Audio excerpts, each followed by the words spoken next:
Can you hear me? I can hear you. Can you hear me? Can you hear that? Oh yeah. Are you Barely. are you I still barely heard that. going with the keg or are you going can? No. Oh, there we go. Back to the cans. Yeah, man. I think I let the keg go a little too long. I All right, cool. overestimated myself. Okay, so this is the first time we are doing a podcast audio recording Yeah. in addition to the video. Okay. So Every Val and time a little Drunks bit better. podcast number 1. Video number who knows A what. real podcast. We're getting real mics. We're getting real audio recording. Yeah. So Figuring things for out. all you first time listeners, we are a podcast of 2 that talk soccer because we're pretty much the only friends that we know that love soccer as much as each other. And so we get together at least once a week, mostly Thursdays, to drink beer and talk soccer. We do have some drinking rules. We do. I have it on the video here. I'll talk through it for the podcast listeners. So at the start of the show, we have to drink for any... if either of us got last place in our fantasy, EPL fantasy, or our Pickems, our weekly Pickems. We also have to drink for any red cards during the week, any prop bets, which we will decide at the end of the episode, which are usually long shot bets. And then additional rules include any mention of an American player you have to drink, any missed trivia question you have to drink, any technical difficulties because we do this live on the fly and we are not technically savvy, so we screw up all the time. So that happens. There will be technical difficulties. There will be. And then any siren that goes off because I live near a fire station. However, it's been pretty cold here, even though I'm in Southern California. So the windows are closed. We probably won't hear one.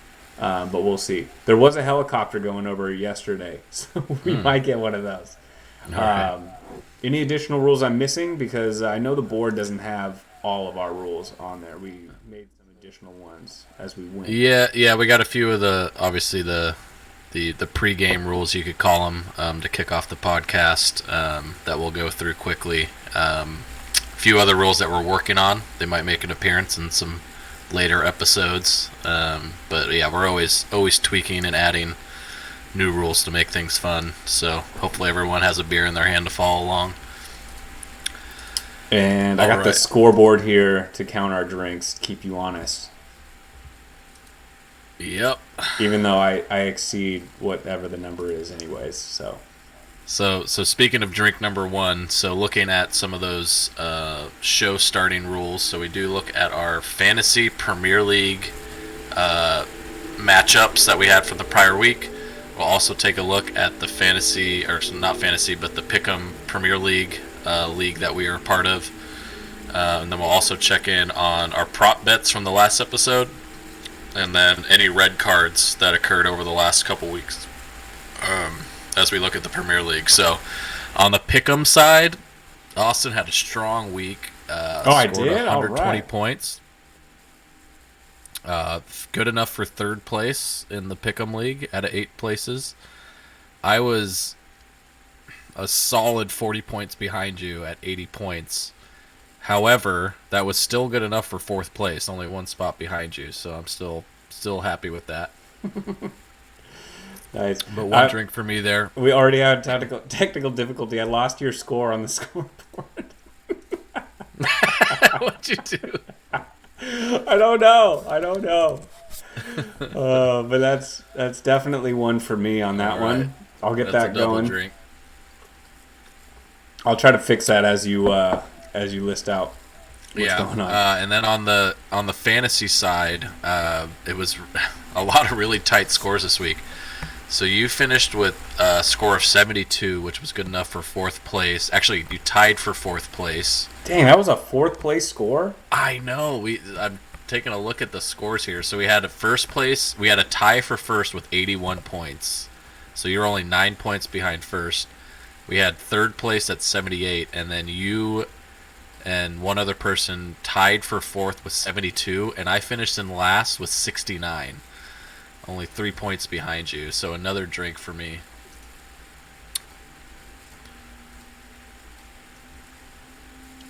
And then taking a look at our prop bet wagers. So last episode, we will, at the end of every episode actually, we'll take a prop bet for the upcoming week. So we'll always take an underdog. We each have to choose an underdog in one of the games coming up the week after. And we will count it as a win if they either upset and get the win or play to a draw against their favorite. So you chose, so last week, let me take a look. You picked Tottenham at plus 225. I picked Fulham at plus 500. We actually both lost, so no winner there. Double drink. On the prop bet. And then lastly, red card. So this was a bit of a shock. So we actually are talking about 2 different weeks here, week 20 and 21 of the Premier League, and there were 0 red cards across that whole stretch, including, I believe there was a couple makeup games in there as well for week 7. So across something like 20, 21, 22 games, 0 red cards. So a bit of a shock there. It was surprising. But I think we both have to take a drink for that prop bet loss. Yeah, I did already as you were going. All right. Well, why don't we get into the rundown then? So like I said, we had 2 full weeks have gone by since we last talked, so a lot to check in on. We had a few really big games, the Manchester Derby, Arsenal against United, a few other big games in there. It's also the halfway mark of the season. We're just past it now, so we were going to go through our mid-season all-star picks, looking at all 20 teams and trying to put together a fantasy Premier League all-star team. Yeah, I like the all-star picks. I think it would be... They would never do it. Yeah. But I think it would be cool if they did it MLB style, because that's kind of how I did mine. We'll go through it later, but one team gets an all-star, at least one team. Yeah, I like it. That's the way to do it. Yeah, and to be honest, who even needs to have a game? Just do a selection and give them a trophy. You know, like they finally got rid of it in the NFL. Basically, yeah. It doesn't need to be some official game. Just it's a little fun to go through and gives the players some notoriety that deserve it. So I think they'll come up with something like that over the next few years. Yeah. They have the monthly awards. That's kind of the closest thing they have. Yeah. I do like that. I feel like it's a bigger deal in the Premier League than in U.S. sports, because they have the same sort of stuff. They'll do player of the week and stuff. For I think like football, they'll do like offensive player of the month and stuff like that. Yeah. But I feel like it carries a lot more weight in the Premier League. People seem to actually pay attention to it a bit more, maybe because there isn't an all-star selection. So it kind of defaults back to that. I think it would be cool. It's kind of a tangent, but I think it would be cool if they did. I think the NBA does it the best with the All-NBA team, where they have first team All-NBA, second team All-NBA, third team All-NBA. NFL actually does it. They have NFL does that too. All-Pro, yeah. The Pro Bowl is stupid. Those are stupid, but yeah, the All-Pro. I think I think the Premier League could do a cool one, like first team All Premier League, and do a second team All Premier League, where you have to fill the roster, like an actual lineup instead of just all forwards or whatever. Yeah, that's kind of how you did yours a little bit. Yeah, in a lot of ways, I did it for picking the sort of the starting 11. I didn't do it, behind that, but yeah, I really like that idea. I think it makes.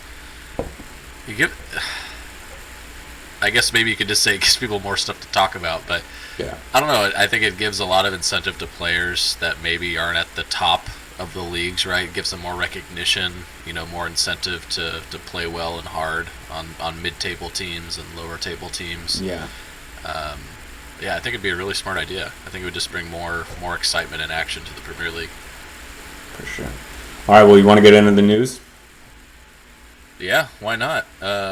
So the first big game that we missed, since we didn't meet last week, was the Manchester Derby, which was a bit of a shocker. I'm pulling up the stats right now. So we had the Man United upset. So going into the game, let me check the odds real quick. It was Manchester United at a plus 280 underdog at home against Man City. Well, did you watch the game or did you just catch highlights? I caught highlights. Yeah, I didn't see it all. I watched part of the game and caught highlights, but like, I don't think Man United was the better team. You know what I mean? Yeah. They won the game. Man City had a ton of possession. Yeah, 71% possession for Man City. Yeah, they just couldn't score. Like, I mean, credit to United for defending well, and then they got two quick ones in the second half. Yeah. And they got out of there with a win, so that was huge. Yeah, I mean, to be honest, it's kind of a classic Man United performance, and I've just always thought of them, and in their glory days of just being the ultimate counterattacking team. The catch you on the break, catch you flat-footed, and yeah, they conceded a ton of possession to Man City, 71% to 29%. That's extreme, especially for two teams, near the top of the table. But they outshot Man City. They outshot them on goal. And it was really interesting. They started Shaw at center back. Did you see that? Let me see this lineup again. It was Varane. Yeah, because they played Malacia too. Yeah, which was really interesting. Because they have Martinez, who they brought in this year, on the bench. Harry Maguire, who I don't think is going to see the field unless there's an injury. Yeah, so like they have center backs that they could have played. Lindelof is still on the team, but they played Shaw there. I thought that was really, really interesting. And they were really good defensively. They only held them to a goal, which holding Man City to one goal is a feat. Especially with all that possession is really, really good. Yeah. And they played, Man City played a strong lineup. Let's see, they sat Gundogan, but they put in Foden instead. It was it's about as strong a squad as they can get out there. Mm-hmm. They were missing Ruben Diaz still, but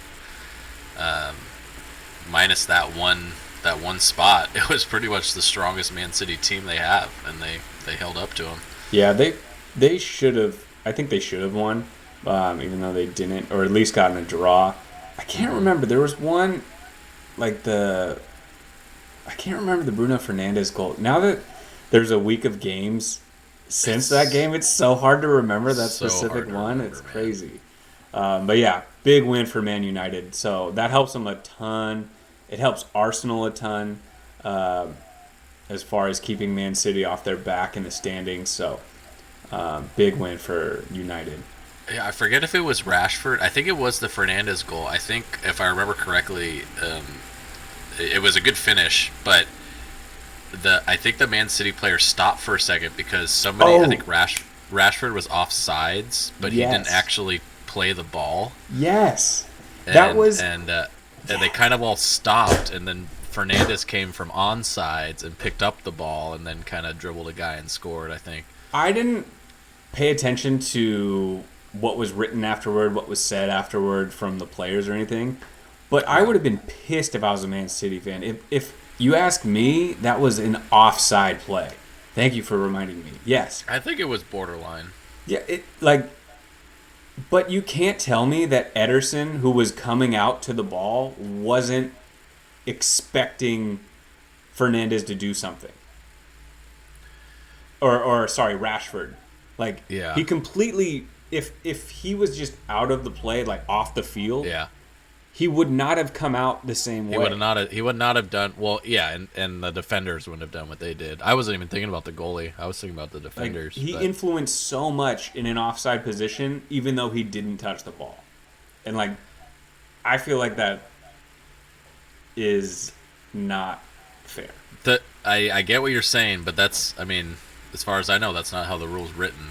It's, are you a part of the play? And I think that leaves a lot open to interpretation. In my opinion, he was part of the play, and he influenced the play of the defenders and the goalie. And because of his influence, it gave Rashford the opportunity to score. Or, sorry, Fernandes the opportunity to score. Yeah. So, yeah, I thought that was fortunate for United. I think it could have gone either way. I was actually happy to... I mean, I guess the fan in me was happy that it was allowed just to kind of make it a game. Yeah, you know? for sure. Yeah. Made it exciting. But I think that's always and forever going to be a difficult gray area, because it's who's in the play, who's not in the play. Are they playing the ball? Are they influencing somebody else's decision? Like, it's just impossible to legislate. So I like the idea of erring more on the side of forgiveness there and not on the side of conservatism, because I think it just makes the game more exciting. Yeah. I would hate for it to turn into some sort of VAR thing where it's like every review, every attempt to try and, he looked at the ball, he's offsides, he took one step towards the ball. The last thing I would we need much is rather it more stay unconservative and just benefit of the doubt rather than continue in that direction. Yeah, I'm with you on that. I would have gone the other way, but yeah, I definitely don't want more VAR. All right, and then the other biggest game, there was a couple big games, but I think the other biggest one was Arsenal United, which was this last week.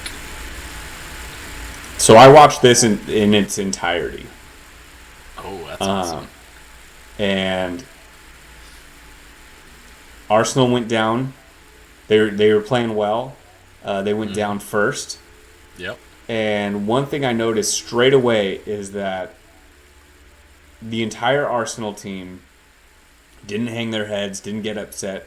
I saw multiple players being like, "Come on, let's go, get the ball, let's get back. Like we got this." You know, like their confidence is visible, and they were not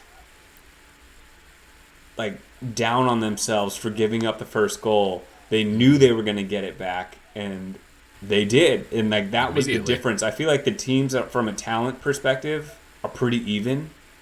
I don't think Arsenal is drastically better than Man United, even though they're first in the standings. However, their confidence and their team chemistry is better than anyone in the league right now. They have the feeling that they can do it, and that makes a world of difference.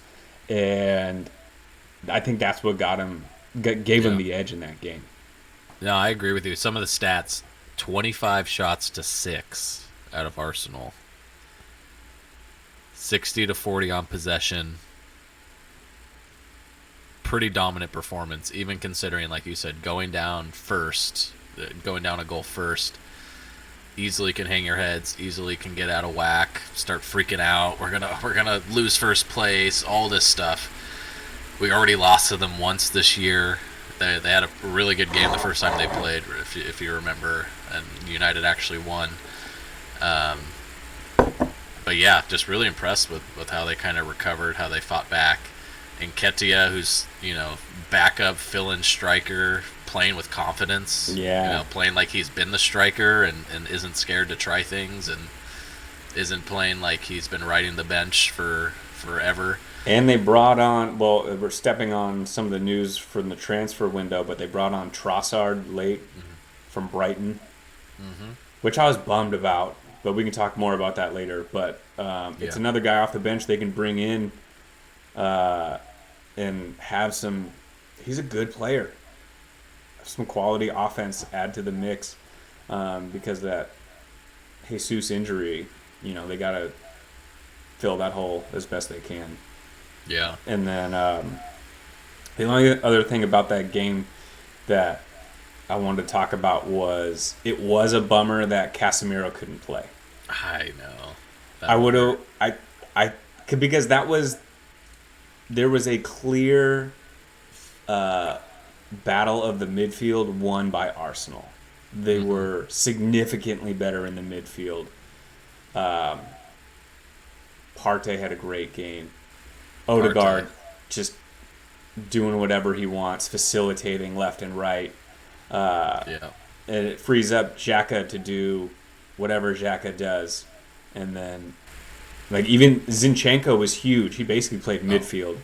Yeah, Zinchenko, he was, as we get into our all-star picks, he was definitely in the running for one of the all-stars on the team. He makes a huge difference for them. Yeah. Yeah. Yeah, the big step down, I agree. Big step down going from Casemiro to McTominay. It's just, you could see it. I love McTominay, but he's just no Casemiro. And Casemiro had been playing so well for them. Yeah. Yeah, it would have been nice to see them at full strength. But either way, it was a good game. Yeah, it was a good game. And yeah, even with, like I said, the shot disparity, Arsenal played better this game.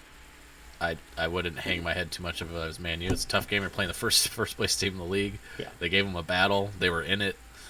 I wouldn't be too upset leaving this match, losing that game. Yeah. All right. So a few of the other games, just real quick. So we had over the last 2 weeks. So also last week we had Liverpool and Chelsea. So Chelsea went to Liverpool. 0-0 draw. I don't remember much in the I watched that game in its entirety as well. You did? Any comments? The announcer, I forget who it was. It was the color guy. I forget his name, but he made a great point at halftime that really summed it up for me. He said, "This looks like a mid-table battle," and that's what it is. We have the 9th and 10th team in the league, and they looked that way. Both teams looked terrible. Terrible as in not their normal selves. Liverpool, who's been struggling all year, now they don't have Van Dijk, so they're struggling even more. And then Chelsea just has no identity whatsoever, can't finish anything. It was just not an entertaining, exciting game to watch. It was just two out-of-form teams that looked like mid-level teams. Mid-table teams. They looked bad. I don't know. I think Havertz might be the best practice player in the world because the fact that he just keeps getting starts up top, like, I will never understand. He can't finish.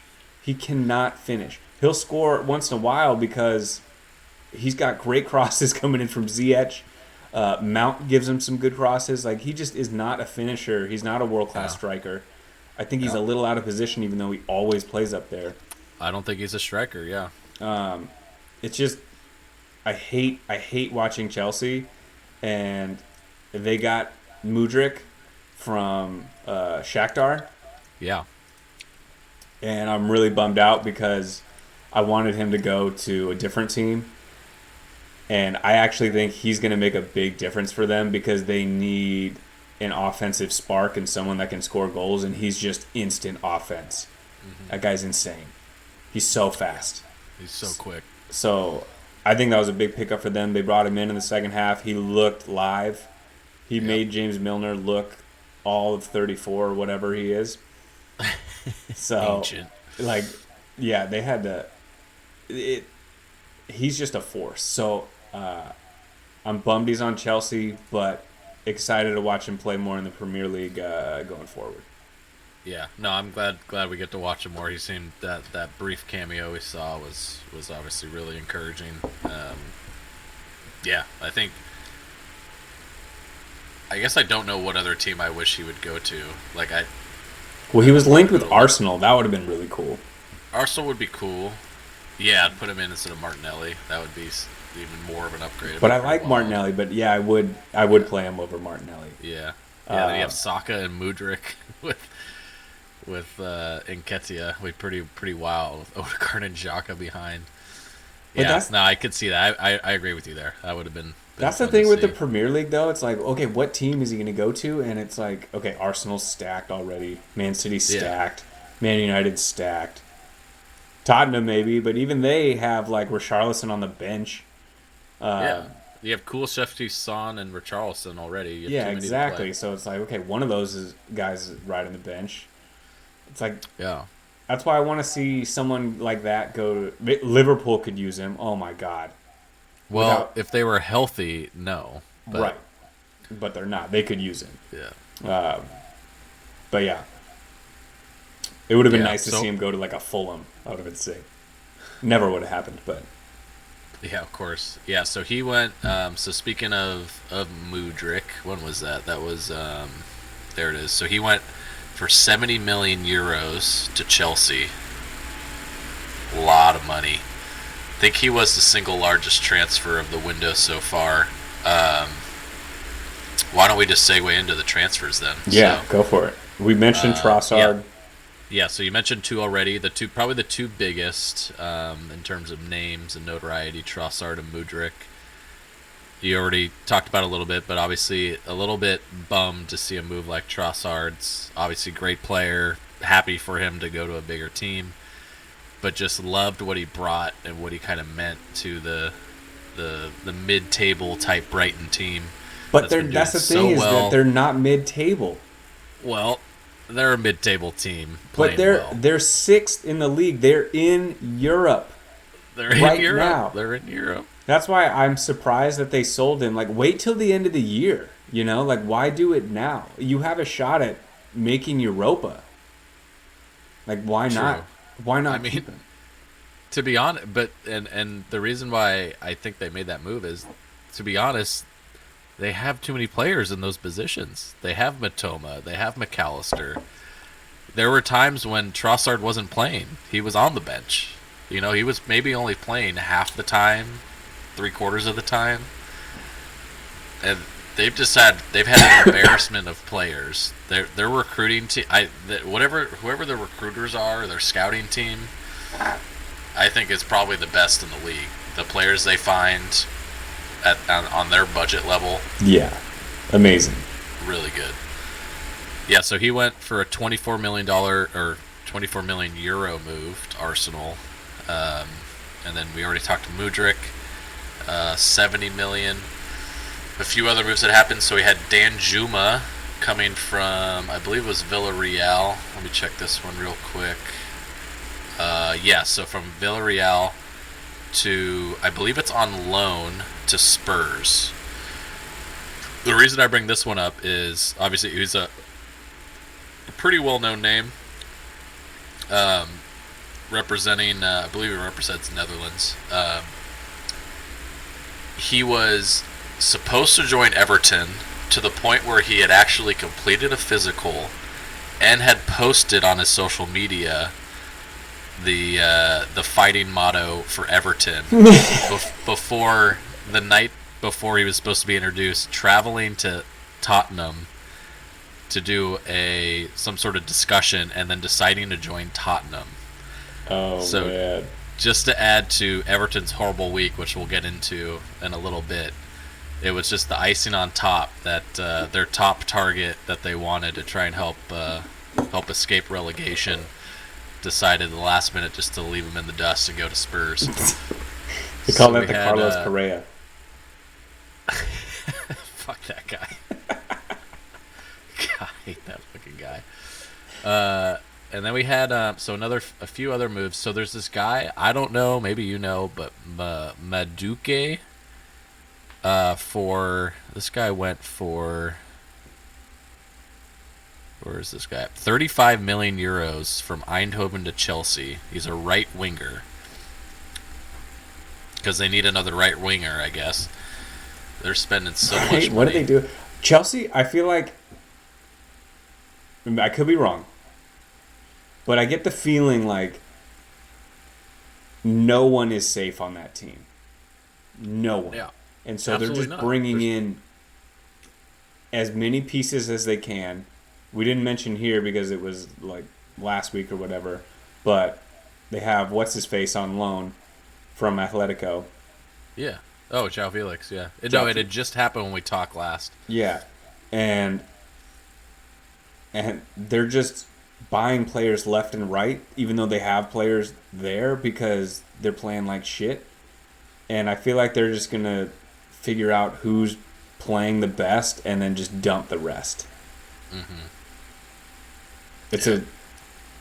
I don't think it's a great strategy, but you really only need to strike gold with a couple players. I think they struck gold with Mudryk, but we'll see. Yeah. And then you have Danny Ings on here. Where did Danny Ings go? Yeah, so Danny Ings went from Aston Villa to West Ham for 12 million euros. Oh, that is such a West Ham move right there. Such a West Ham move. I was shocked to see that. He's still, I thought he was like 35 or something. He's still only 30, so he's still, at a decent age to make a move like that. Why though? Why does West Ham do that? They have Skamaka, who they brought in this year.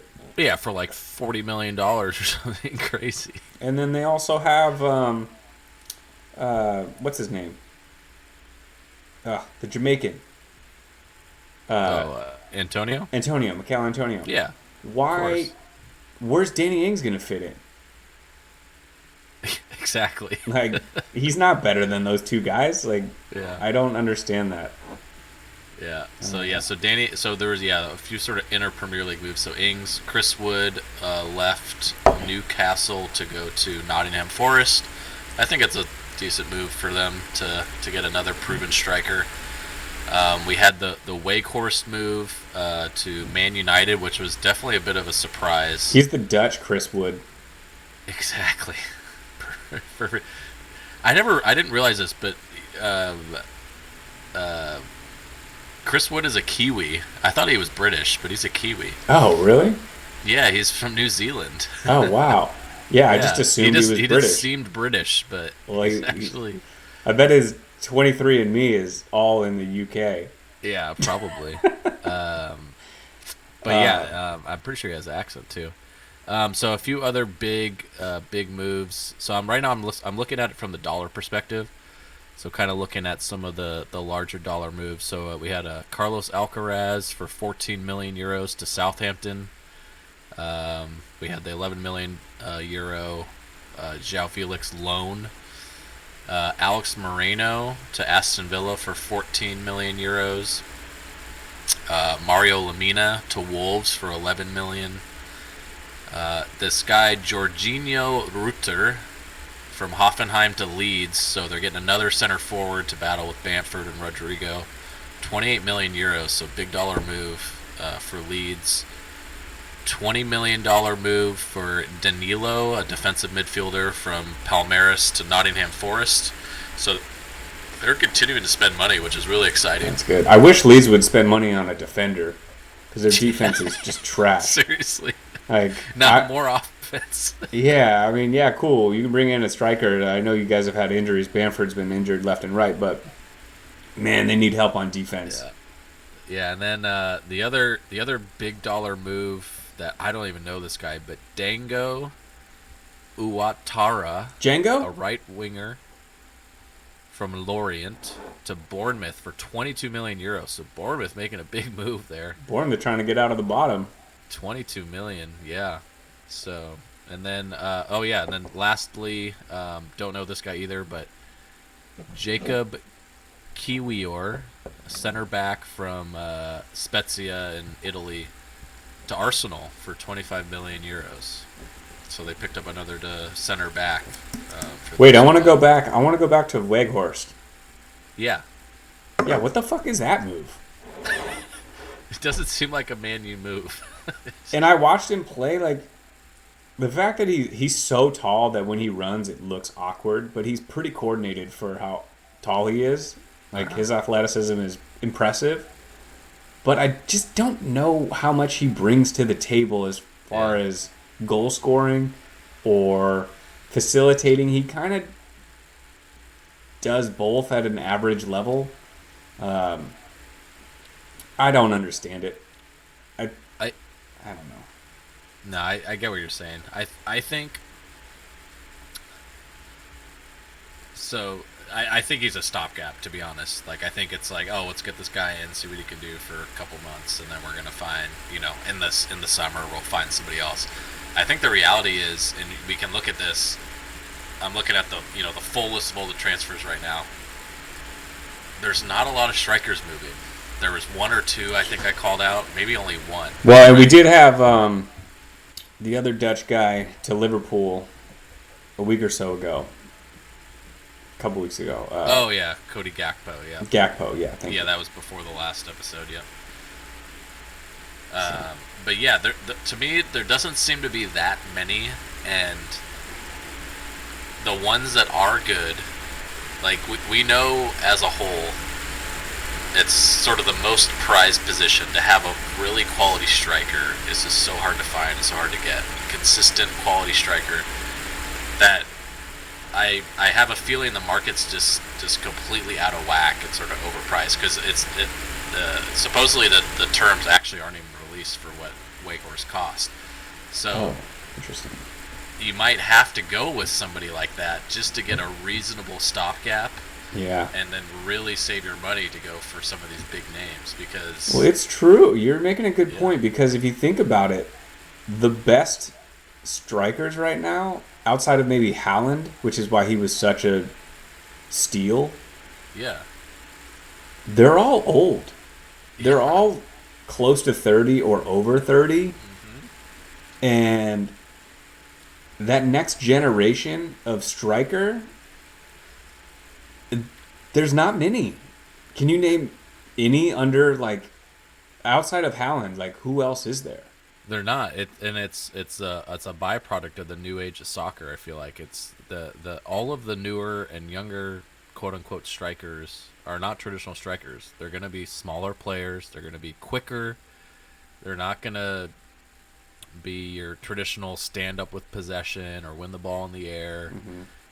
It's kind of like, it's almost like we're at this crossroads of like what true positions are and true formations. Mm-hmm. And it's just rarer and rarer, it feels like, every year to truly have a traditional striker player, body type, skill set, because so much, it feels like so much maybe of the development or of the scouting is to try to find these players that are more about meshing into a system with kind of I would say an evolution of sort of the Barcelona style. Yeah.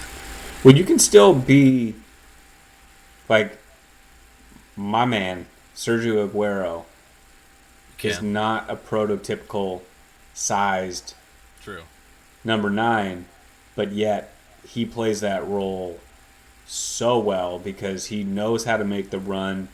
He knows what positioning needs to happen wherever the ball is on the field, and he finishes everything. Like that's what you need. Like, I don't know. I think that skill set's so much rarer in that body type. Yeah, like, it is. He was a one of one. Like, exactly.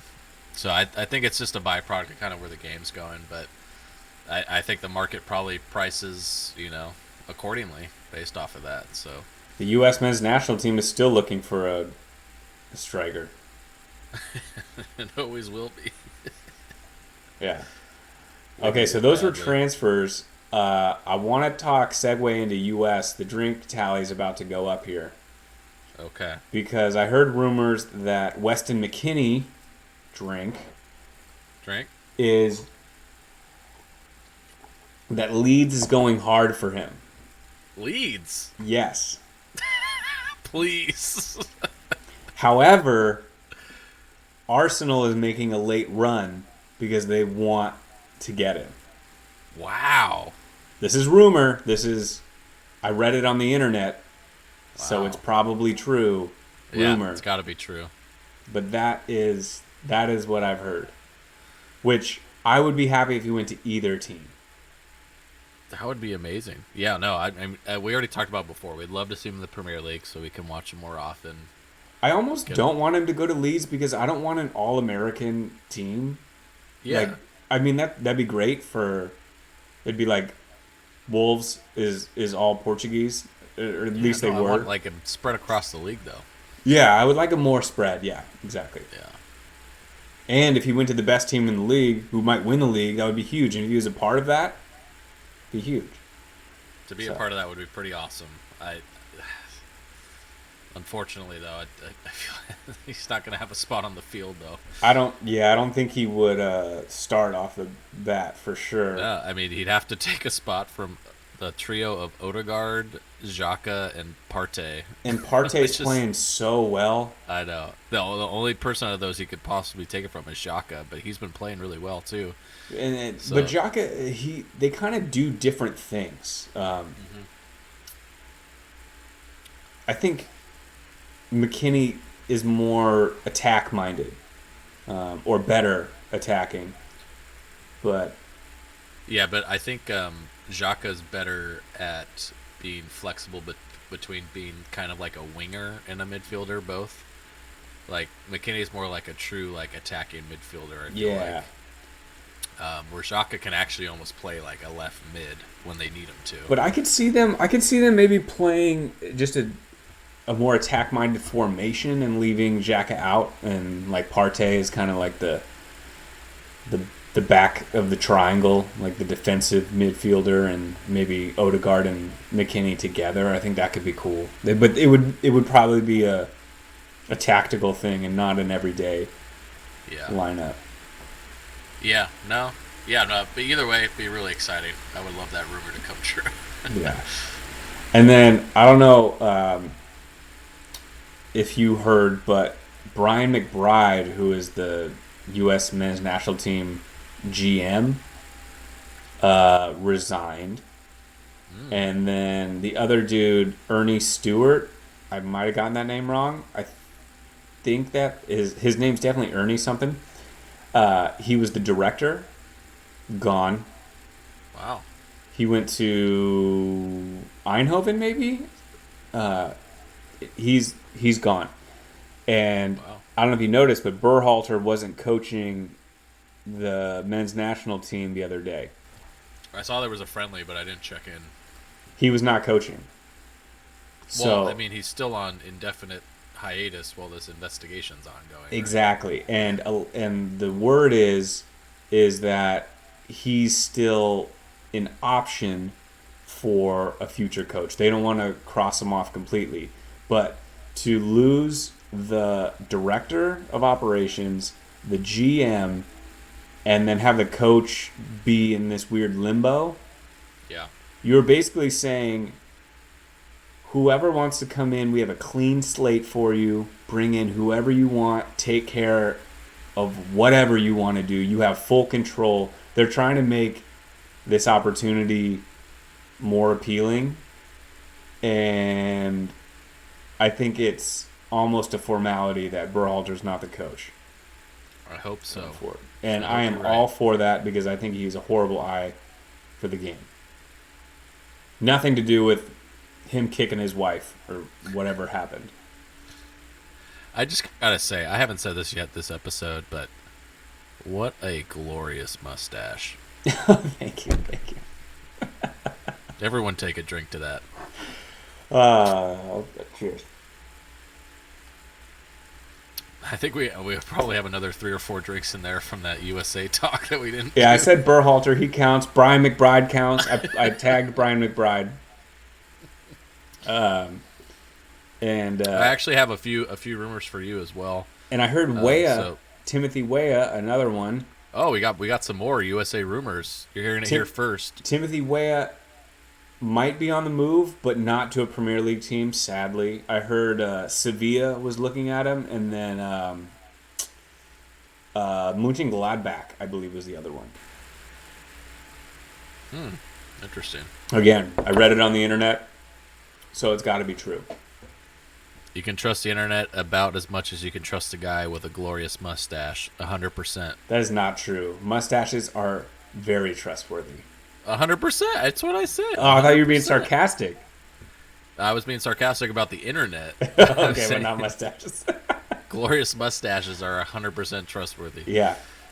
So I do have a few probably even more off the cuff internet rumors for you, but I was curious to see what you thought. So one rumor floating around right now is that Man U might be making an offer to try and steal Marco Reus off of Borussia Dortmund. What? Yeah. Royce would never leave. Exactly. That's why. So I wanted to ask you what you thought. Do you think there's any chance that would actually happen, or is that just a rumor? I think that's just a rumor. I'm sure they're trying, but no one stays at Borussia Dortmund except Royce, and he's been there forever. And I just don't see it. You're gonna have to like show me him in another jersey for me to believe it. Yeah. I just don't think he's gonna leave.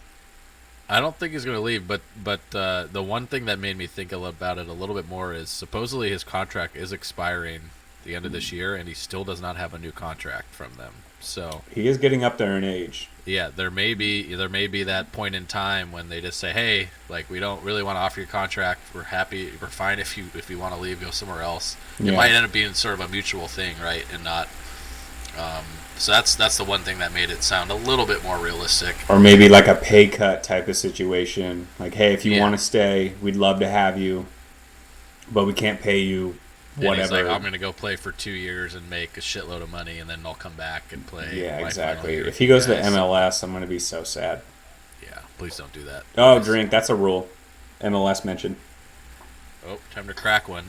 Okay, next rumor.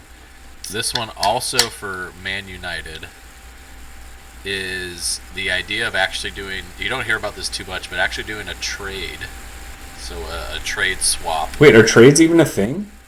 Well, it's a transfer. So it isn't a straight up trade. Like, it would be a trade with then money going from one person to the other as well. But supposedly Man United's very interested in getting Teo Hernandez off of AC Milan. Which brother is that? Are willing to part with both Dowlow and Martial in exchange for Teo Hernandez.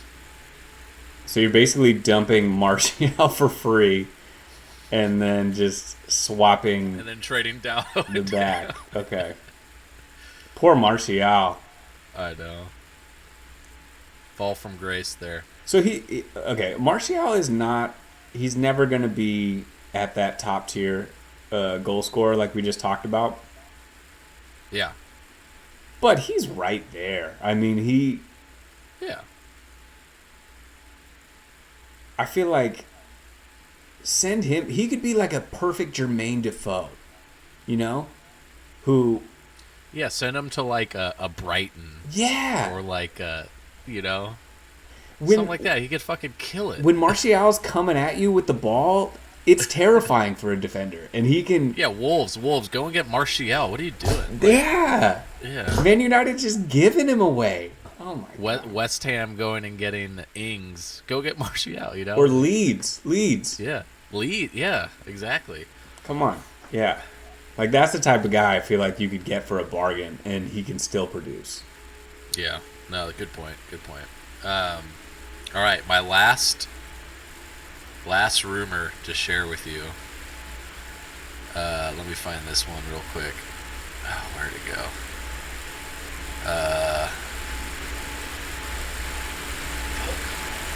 Who was it? Okay, the last rumor I have is that Man City is aggressively going after Rafael Leao. Oh, man. And once again, there's a player swap that's potentially in the rumor works. That would be in addition to some money going from Man City to AC Milan.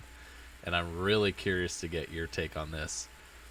Would you be willing to part with João Cancelo plus money to get Rafael Leao? Wait. So you're telling me Man City's going to be paying money on top of Cancelo? That's how much Leao's worth. It's going to be a no for me, dog. I mean, if Man City didn't have an embarrassment of riches on the attacking end, then okay. But positionally, Cancelo... It's very versatile. He's probably the single most, maybe not the, but he's up there top 5 most versatile players in the Premier League. And he's perfect for their team. And I feel like positionally, if you ranked all the outside backs, he's closer to the top than Liao is to the attacking list, you know?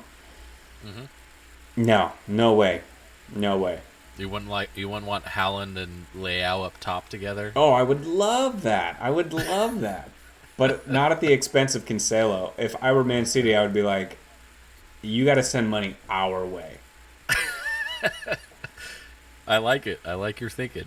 Yeah. I tend to agree with you. Like, he's such a interchangeable cog. Like, he's such a versatile tool to have on the team to put in so many different places. If you fucking wanted to, you could fucking put him at like attacking mid probably. You know, Yeah. like you could play him anywhere except center back and defensive mid.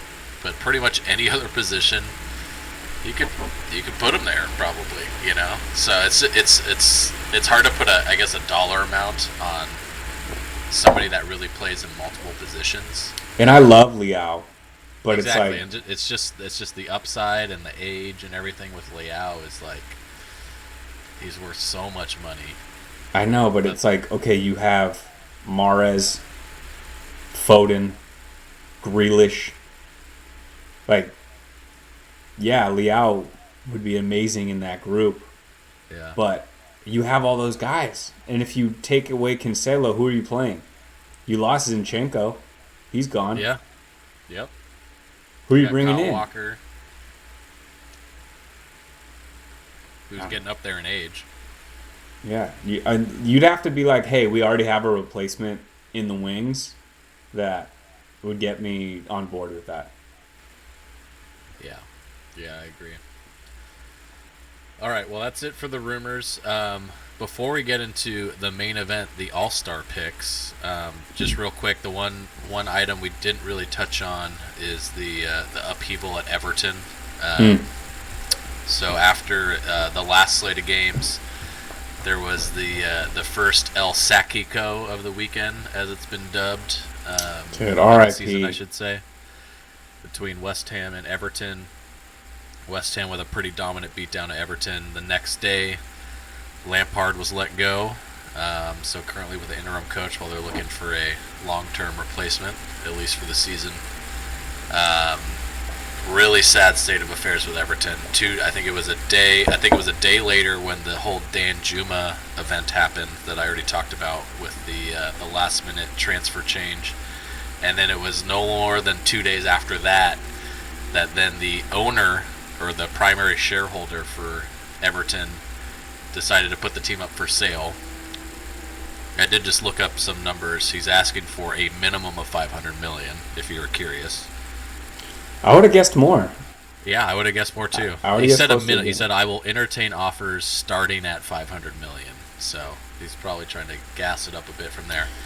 I don't know. But regardless, he must one be of the hurting. worst weeks in the history of Everton, and not really sure what direction they're going, what their next move's going to be. What are you thinking you would do if you were in the football director's shoes there? Maybe I am a glass half full type of person, or maybe these beers are just making me feel good. But I think this is a good thing for Everton because they need an owner that is going to be willing to spend. They just sold Richarlison for, what was it, like 70 million? Something crazy, yeah. And then you look at their roster now, and it is a sorry excuse for a Premier League roster. Yeah. It's not good. It's not good. Yeah. You're not going to win. I don't care how good the coach is. Oh, I took a drink. Frankie, this one's for you. Yep. It's not your fault. It's not your Not fault. his fault. He just did not have the players. Yeah, He's still classy till the end, I feel like. But And I feel like Everton has a rich history. They'll get a better owner willing to spend, and it'll turn it around because right now it's rock bottom for them. They just need to focus on not getting relegated, and then it'll be okay. and it's tough, man. I mean, remember last year, it came down to the last game of the year to keep from getting relegated, and they're going to be in the exact same battle again this year, 2 years in a row. I just wish they would get some players. They used to be top of the table. Yeah. Not the very top, but they were up there. They used to be sort of in the position Tottenham's in, right? Where they were like never top Yep. top 3, but they would be top 4 or 6. But always capable of beating the best teams in the league. So yeah, real sad state of affairs. So I'll give you the list of the top fill-in candidates right now for coaching. And I just want to get your opinion on your take if you would choose one of these guys. So we have Sean Dice, the manager of Burnley that went down last year. Gotta love that guy. Marcelo Bielsa, the legendary manager that brought Leeds up to the Premier League and then was let go last year. And then we have Ralph Hasenhüttl, who was recently let go from Southampton. Which is hilarious. What would you go with? I'm surprised you didn't say Sam Allardyce. Oh, he's not on. I bet he's 4th on the odds. Sam, we need you to keep us out of relegation. He's like, there's still half a season left. I need to come in with minimum 10 games left of the year. You want a job for 4 months? Sounds good. Yeah. Here, let me give you Harry Redknapp's number. He'll take care of you. I only work for 3 months max, not 4.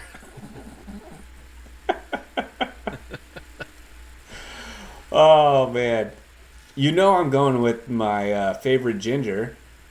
All right. He's you can't not love that guy. You hear him in the press conference, and you're just like, I could fucking play for this guy. Yeah. I think he's the type of manager they need. I think he'll get the best out of that squad. You know, maybe a squad that had, like you were saying, that has more Premier League talent or maybe more offensive prowess. Maybe I'd want somebody like Bielsa. But with the squad they have and needing them to just grind out draws, I'm going with Sean Dice all day. Yeah. Out of those 3. 100%. Yeah. And I've seen him do it. Yeah. He did it for so many years. He did a great job at Burnley. So many years. Yeah. All right, you want to get into the All-Stars now? The mid-season All-Stars? Halfway mark of the season. We're Americanizing the Premier League. Let's go. All right. That's right. So we did this a little differently. Would you like to go first or second? Yeah. Well, how do you want to do this? We want to. Well, I think you want to go team by team and say who our picks are from each team. Yeah, we can do that. We just can't really show them both at the same time, but yeah, I can show you mine, and then why don't you tell me if you... Yeah, why don't we run through yours? I'll tell you, as you go team by team, I'll tell you who my picks are. There we go. And then after we can show, since we both did it a little bit differently, Austin kind of just chose, one all-star from each team. Right. I did the same thing. I chose an all-star from each team with the caveat that I actually made a team with the top 11 teams. So the top 11 guys had to form a somewhat realistic team. Some sort of a which lineup. influenced my decisions slightly. But yeah, I think it'll be fun to go through team by team. All right, so here's mine, starting at the bottom of the table. So this is also a nice little exercise mid-season to see where the teams are stacked. Mm-hmm. Southampton's at the bottom. Ward-Prowse is probably their only shining light on the year. Oh, he's so good, though. He is definitely my all-star for them. I assume you picked him as well. They don't have a lot of other options. Yeah, so I went through. I chose 3 all-stars from each team. So the 3 guys that made my list were Shea Adams and Kyle Walker-Peters, but far and above James Ward-Prowse. Absolutely insane with free kicks. Yeah. Love this guy. This guy was challenging, even in the last place team. He would have challenged for a spot, I think, in my starting 11. Oh, he's been playing great. Yeah. He's so good. And then we talked about Everton and how crappy their roster is. We both like Onana. So he was my all-star pick. And, of course, they're looking to shop him. Of course, yeah. Because they're just fire-sailing everything. Yeah. And I think whoever grabs him is going to be a steal. So yeah, I went with Onana as well. I also picked out Iwobi and Damari Gray as the other two all-stars from there. I Both of feel them like played that's better just this season than last season. I feel like you just picked them because they're on the field. It's like, who else are you gonna pick? Damari Gray's been such a disappointment. He had so much hype coming up, and he actually showed some flashes, but he's never really taken off. No, I feel that exactly, but mostly what I'm comparing here is their performance from last season to this season. I think they've both improved from where they were last season, and like you said, not a lot of people consistently on the field, especially on the attacking side. I've been a little bit, I would say, unimpressed to a degree with Tarkowski and Cody. I think they're solid, but Tarkowski especially. Tarkowski's garbage. Respectively. Onana's clearly the best player on the field. Gordon's going to go for a lot of money. He's currently holding out of training, probably moving to Newcastle, maybe Chelsea. But the only one I considered at Everton other than Onana was Jesus, I'm so bad with names. The goalie. Pickford, but he's such a spaz. I can't trust him back there. He's a good spaz, though. He's such a spaz. Very spazzy. I think he might have some Tim Howard in him. Don't you dare slander Tim Howard like that. Oh, that's a drink right there. Tim Howard, baby. That's a U.S. player. What's that? Drink. Tim Howard. Drink. Hold on. I'm going to check these stats. I want to see where they stack up against each other all the time. Okay, while you do that, I'm going to jump to Bournemouth because it's not exciting. I went Billings because they didn't have a heck of a lot of other options. I think Solanke's garbage. Defensively, nothing to really talk about. So I'm going to move forward. And I'm going to call this a technical difficulty because I couldn't figure out how to get this to work. So I'm just doing the manual scroll. Here we go. Take a drink. Oh, yeah. Look at that. High quality. So just over the relegation zone, we have Wolves. I think Neves was the easy pick. He's their best player. He's been playing great. Without him... Has been and will be the best player, I think. Without him, they're in trouble. Yep. So he was my pick. Kind of the same explanation for Declan Rice on West Ham. Yeah, that's a good way to put it. I can't say anyone on West Ham has really been an all-star this year, but if I had to choose somebody, it's going to be him. I think this is... Yeah, no, I also picked Rice. I think... So my other all-stars that I picked from there was Paqueta and Fabianski. I don't know. I've always loved Fabianski. I think maybe... I thought about him. I didn't have an objective view of just this season when thinking about Fabianski. It was tough, but... I think he's really good value. Like, he's not, in the conversation for top goalies, but for being in that quote-unquote mid to low tier, I think he's really good. He's really good. He is. You know who else? Rice is the obvious choice there. There's a lot of goalies that kind of fit that bill, I feel like. Okay, Leeds. I think Tyler Adams is the heart and soul of that team.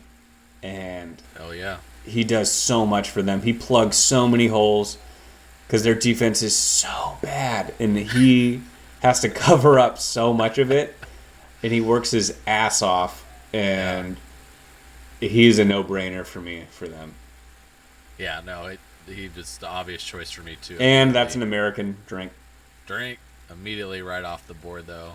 I think he's my only American. Yeah, he's got to be. Yeah, there's no other ones that qualify. Leicester, this guy's been a little injury prone, but he's still, I think, the most important, the best player on the team, the all-star of the first half. He's still scoring goals even though he hasn't played all the games. It's Madison. So you agree with that? I agree with that too. I have an honorable mention for Dewsbury Hall.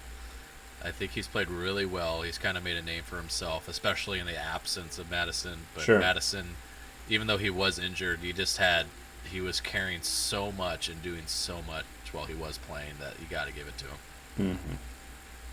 Mm-hmm. This next one on Nottingham Forest, I went with probably a recency bias here, but Brennan Johnson. To be honest, I don't know their players that well. I probably only watched 2 full games of them outside of highlights. But Brendan Johnson has been playing well. He was nominated for January Player of the Month. So I gave him a shout out here. I didn't really know where else to go. So I think this was the first one where we actually differed. So I went with Morgan Gibbs White. Throughout the whole first half of the season, he has, in my eyes, been their number one playmaker. He's in even the games when they're outmatched, especially earlier in the season, right, when they were still trying to make moves and get people. He's been sort of the one consistent factor. He's playing every game. He's starting every game. He's creating. He's the one that's making chances for Brendan Johnson, making chances for Yates and Fuller and these other guys, and Nico Williams. I've been really impressed with them. I think he's of all the players on the team, the player that could most likely go to a larger club, go to and fit in with one of these top table teams. I think he's the guy. Yeah, I can't argue with that. All right, moving forward up the table, Crystal Palace. It's got to be Zaha. I know he's my dude. I know that I'm biased, but where are they without Zaha? Seriously. Yep. Elise's been playing well, but you take Zaha off that team and they're hurting. So. No, exactly. He draws so much attention. He's the guy that frees it up for the guys like Eze and Elise. I did want to give an honorable mention shout out to Elise though, because that fool is skilled as hell. So many French players, dude. There's so many good French players. It's so wild, man. And I also had my third all-star here. I just want to give a shout out to is Joachim Andersen at defense. Okay. I think he's really solid. I think he's a really solid defender. I don't think he's, I think he's flirting with that top 5 range of defender in the Premier League. But I think he's up there. I think he's really good. There's just some spots on that team that are really weak, and it kind of holds him down. Yeah, I agree. 11th place, Villa. I went with Emiliano Martinez. I feel like no one on Villa's really shined that brightly, and he's just solid back there. He made an amazing save the other day. That maybe it's a little bit of recency bias, maybe it's a little bit of World Cup bias as well. But, I went with him. Yeah. What'd you go with? I assume you have a different... You talking about the GGF? Golden Glove fucker? So I had him as a really close second place honorable mention in my pick. So from this point forward, as we get into the 11th teaming up, keep in mind I had to be a little bit creative because I wanted to actually make a team out of my players. So he was one of the guys that I already had a goalie chosen. So he was kind of automatically rejected, but I had him there as a close second. I actually went with Leon Bailey, he's been hot lately. Really well. A little bit of what, as you were saying, recency bias as well. I feel like he played really well in sort of the second half of the first half, so sort of the second quarter of the season. Not so much to start the season, but he's been insane in the last, especially since the World Cup, but even before going into the World Cup.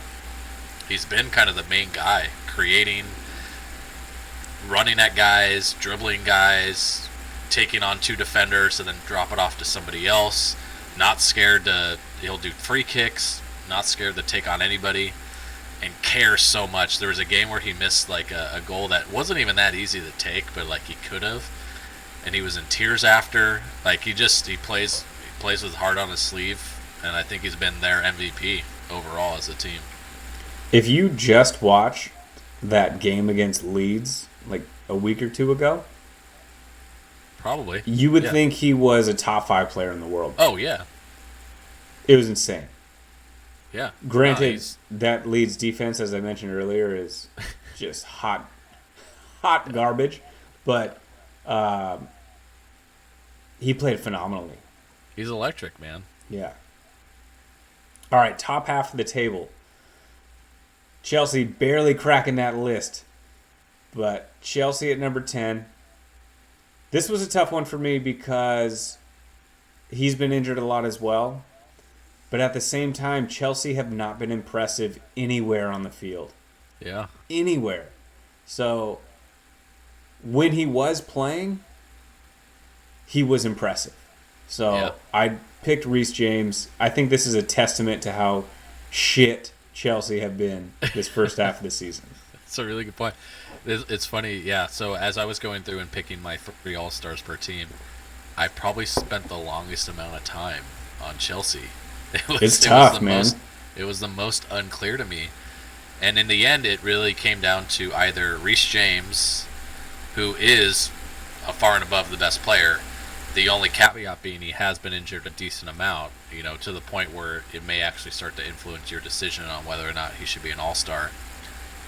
It came down to either him or Thiago Silva for me, who's at his age and his experience still playing really well, still, saving goals, still not slowing down that much, maybe a little bit, but obviously he makes Reece up James for it is a with better player. positioning and just being savvy and smart. So smart. Yeah.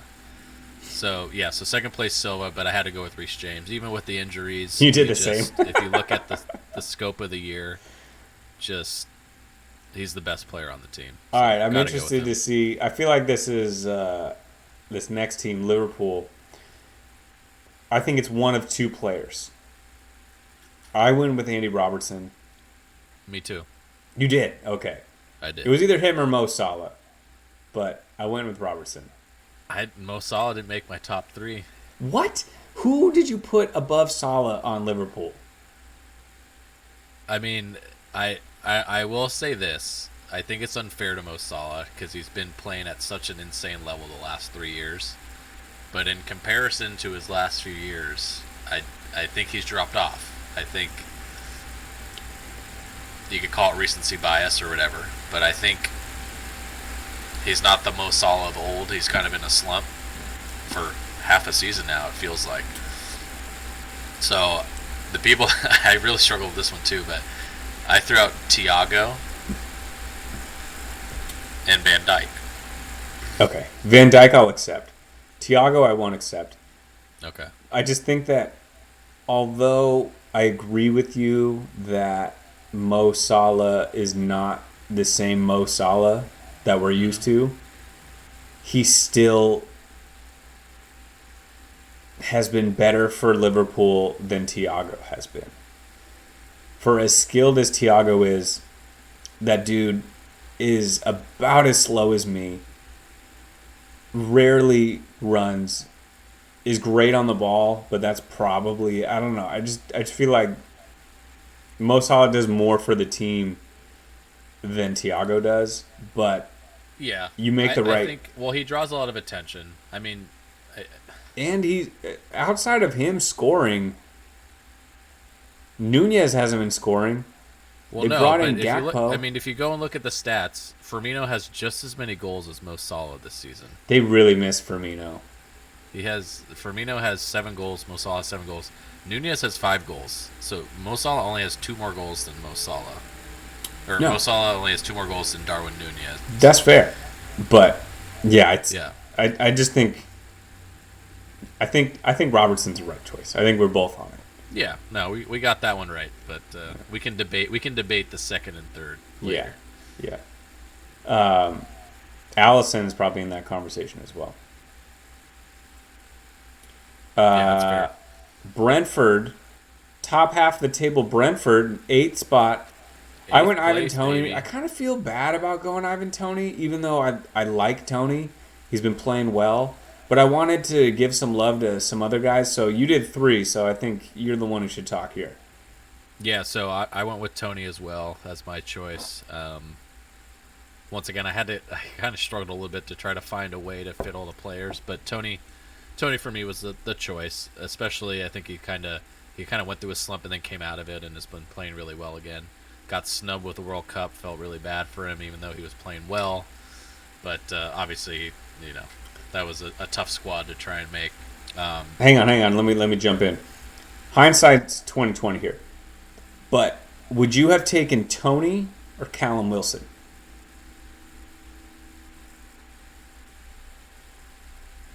Neither of them are gonna fucking play, so I don't give a fuck. Fair. That's fair.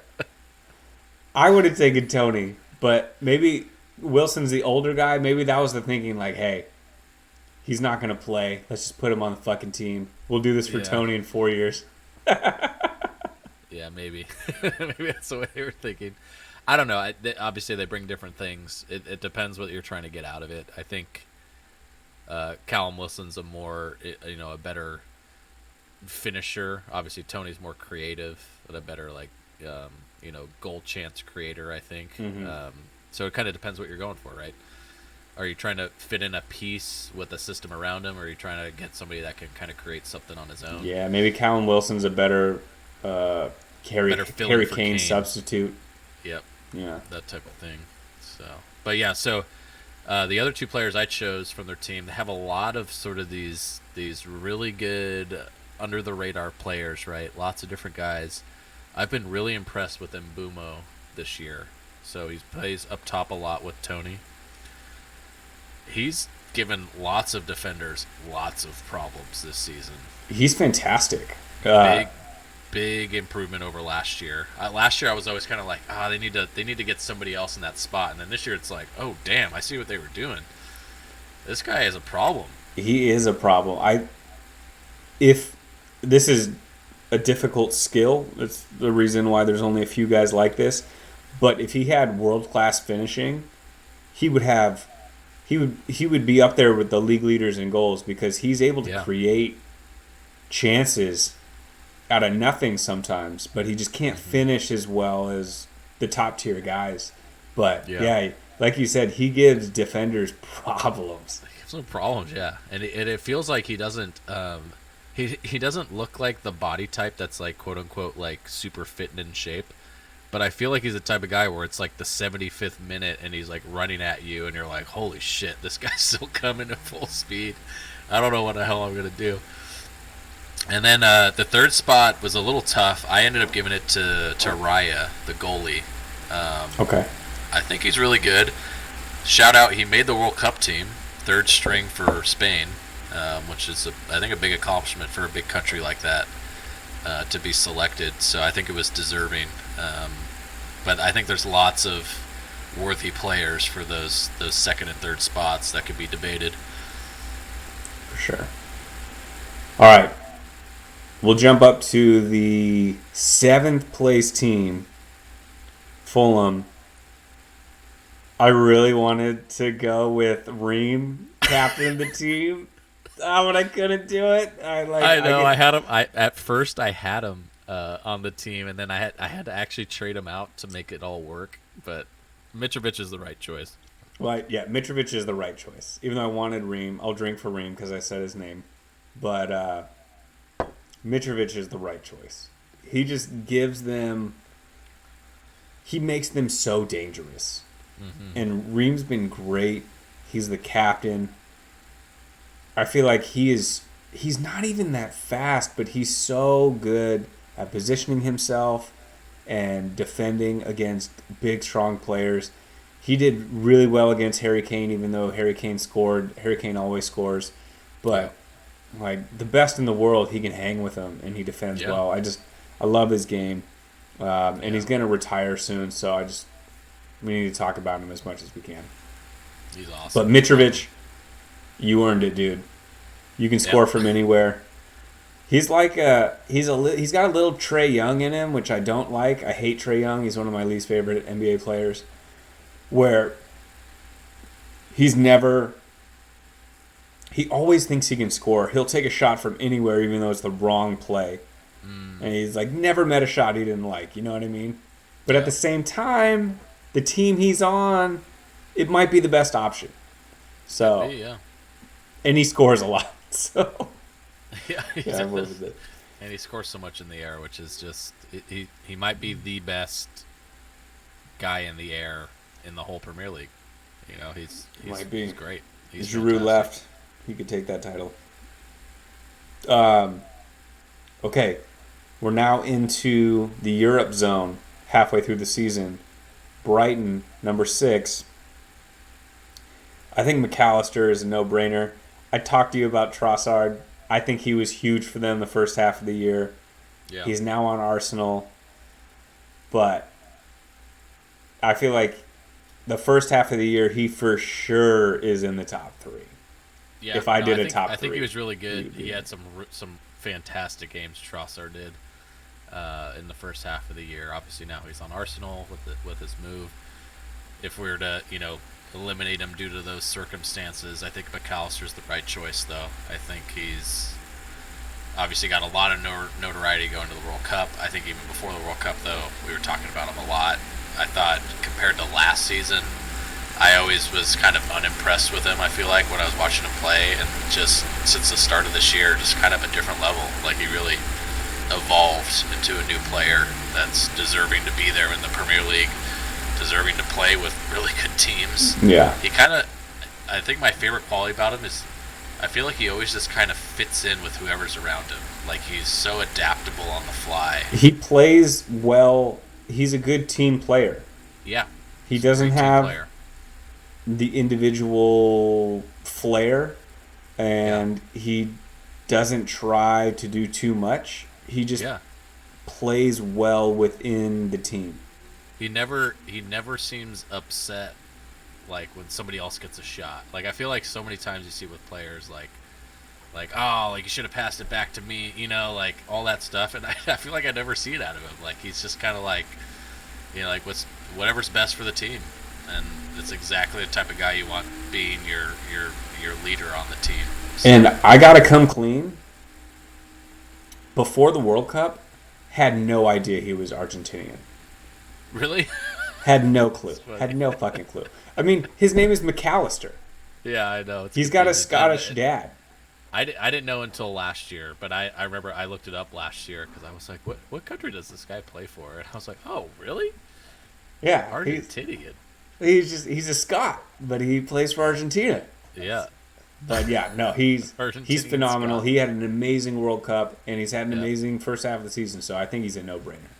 Yeah. All right, I did want to give a shout out. So I actually struggle with this one, choosing him. I think he's the right choice, but I got to give an honorable mention to Matoma, the Japanese. You do love winger. Matoma, dude. That guy is a problem. He's good. He's good. He's quick. He can score. He doesn't always choose to score, but he can score. But I just want to make sure he gets his due. I'm telling you, man, it's why I was so high on Japan before the World Cup. They have some players. And they don't get the notoriety, but they have a lot of good players. So they showed out at the World Cup too. They did. All right, I'm doing a little reveal. I think the next one's obvious. It's Tottenham, 5th place. I think it's a no-brainer. It's Harry Kane. There he is. Yeah, I assume you picked the same one. You would think that, but this is where my strategy and approach is coming into play. Oh, okay. Let me see if I can guess.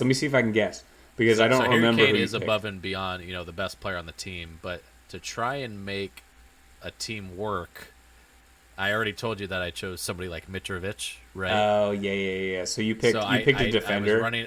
I couldn't choose more strikers, you could say.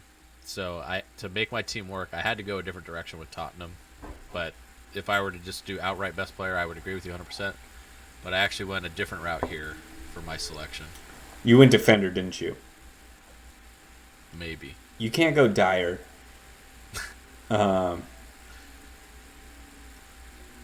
Perisic is not really a defender.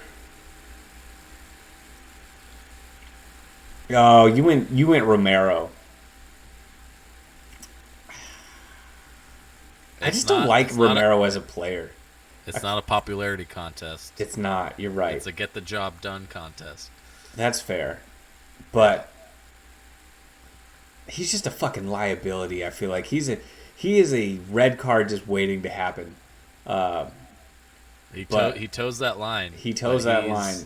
If you want a guy to fucking get in the opposing team striker's fucking head, him and Emilio Martinez are the top of the list. Those two fucking guys, both Argentinians, are gonna fucking ruin your fucking day. And Paredes on the same team. And Paredes.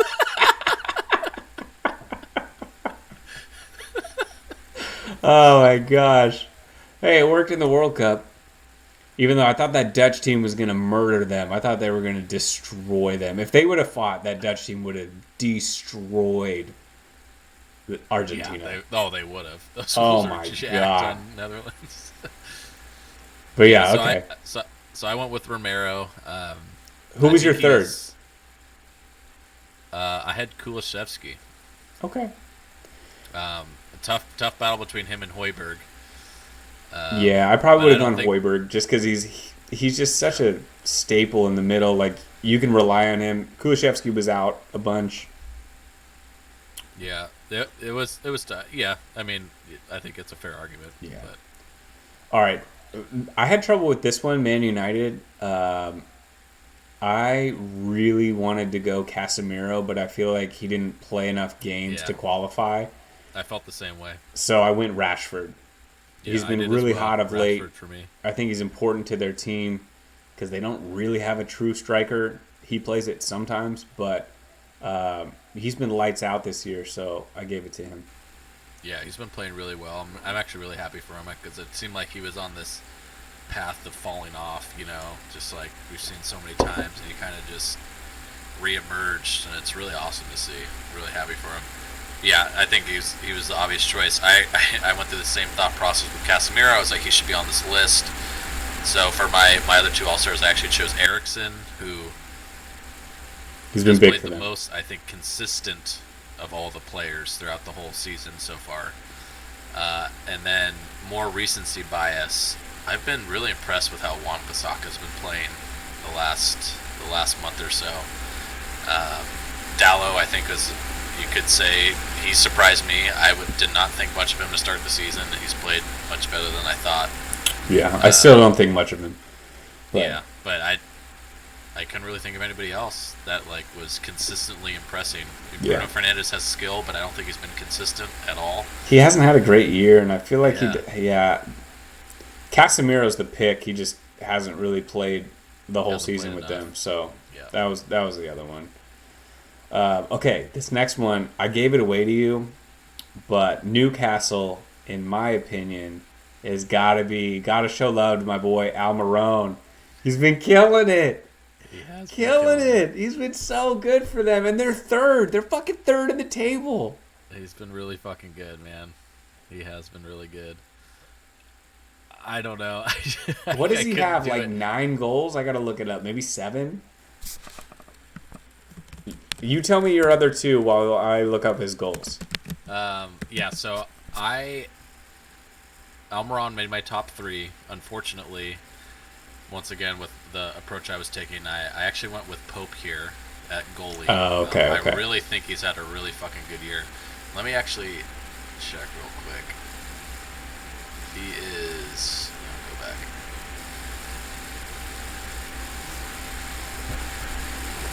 Yeah, he's up there. He's definitely up there as one of the best goalies in the league so far this year.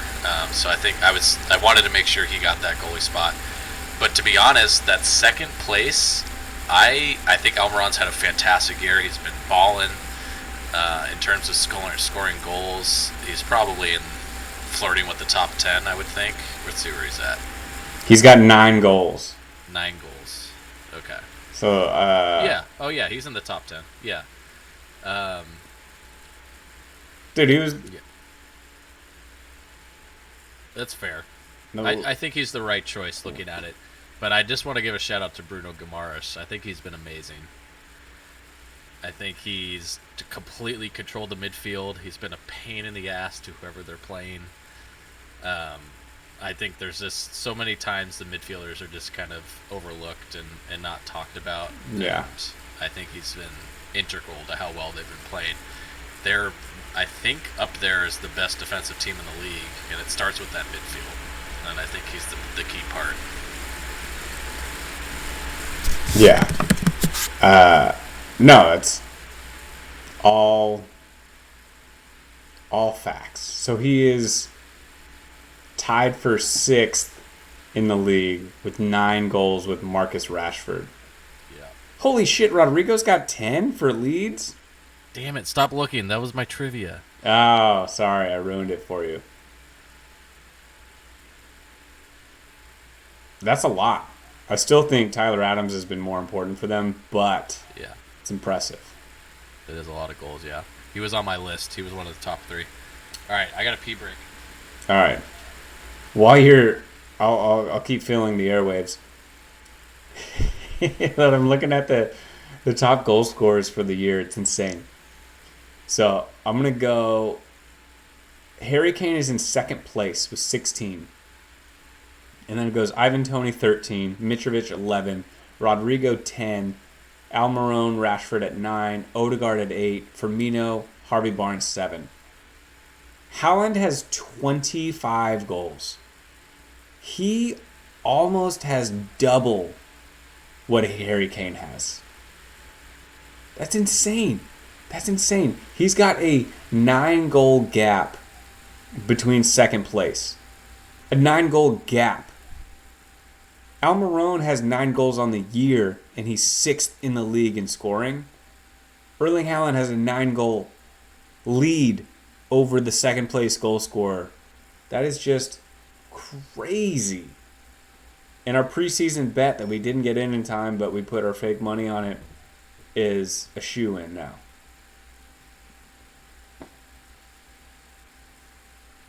You missed it, Torin. All right, what'd I miss?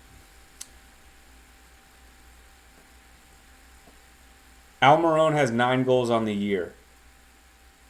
He's tied for 6th with Rashford Yeah. for most goals of the season. Haaland has 9 more goals than the second place goal scorer Harry Kane. Yeah. So you take Harry Kane, you add Almiron goal tally, then you get Haaland. That is the gap. That is insane. He's got 25 goals. I know. That was so exactly. That was going to be my trivia. I was going to ask you some of these. Well, I still have some more for you, so don't look at any more stats. But Okay. that was going to be one of them. Well, I know the goal stats, so don't give me any of those. I won't do that to you. So But that's yeah, a absolutely segue, incredible. a Even smooth with a segue. bit of a fall off with Haaland for a little bit there. Yeah. Still on track to shatter the goals record. A fall off, as in like he's not scoring 2 goals a week. Exactly. Yeah. Still on track to absolutely shatter the record. Well, we weren't able to place the bet in time, but we were correct Easiest in our money bet. of all time. It was a shoo-in that he was going to be the golden boot of the Premier League, whatever the fucking thing is. Easiest money ever. So that's a segue into he is the MVP. He is the all-star for Manchester City the first half of the season. 25 goals. Just incredible. He's probably got more goals than most teams do. And I feel like he could have scored more. Let me check the stats. He's got 25. There are teams that have less than 25. I can guarantee that. There are 1, 2, 3, 4, 5, 6, 7, 8, 9 teams with less than 25 goals. He has more goals than almost half the league. He is so good. He provides them a cutting edge that is lethal and terrifying. And I still think they should be the favorite to win the league because there's half a season to go. And I don't see anybody stopping him. Yeah, it's insane. So he's got 25. What do you think the second place person on his own team has? Well, I saw the top 10 went to 7 and he wasn't on there. Nobody else was on there, so I'm going to go with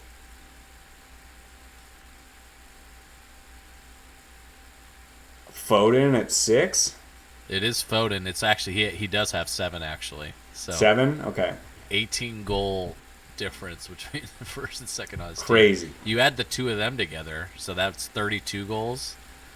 Suddenly they're better than 12, 13 of the 20 teams. It's crazy. It's crazy. Absolutely crazy. All right, so I assume Haaland the obvious choice. I just got to give a shout out to our boy De Bruyne. Oh yeah, you know I love De Bruyne. Close second place. He is still amazing. It's kind of the age old. The more you do it, the more it's just expected, right? But Haaland's obviously it's too incredible to pass up. But shout out to De Bruyne. We didn't forget about you, boy. Yeah, I still, if there was an open draft and I had first pick, I would still take Kevin De Bruyne over anybody else.